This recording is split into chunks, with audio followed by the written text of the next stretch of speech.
खिड़की से अइलस हमके जगहिलस धैलस पहुँचिया के दिया बुता के हमके सुता के माजा लेलस भर माह के माजा मारे आइल रहे यरबा गइल बाबे पिटा के माजा मारे आइल रहे यरबा गइल बाबे पिटा के रिकॉर्डिंग स्टूडियो ट्रेन वहीं जाओ।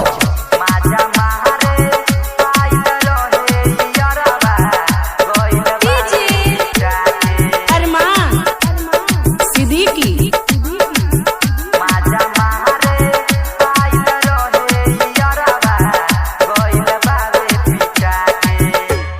आप सुन रहे हैं आतिशलाल यादव को।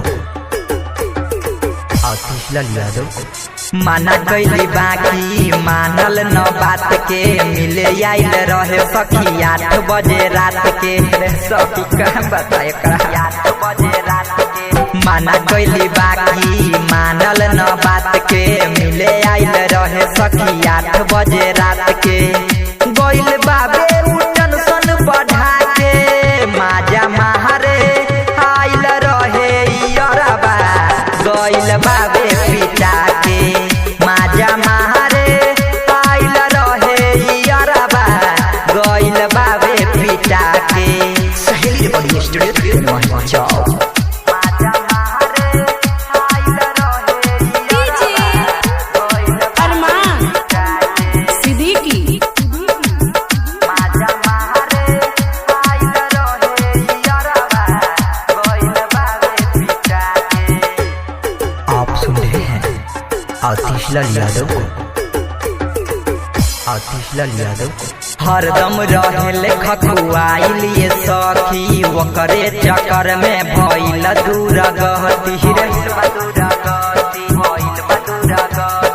हरदम रहेले खखुआइल ये सखी ओकरे चक्कर में भइल दूर गति यादव आती सो फंस गइले आके माजा मारे आइल रहे यरबा गइल बाबे पिटा के माजा मारे आइल रहे यरबा गइल बारे पिटा के।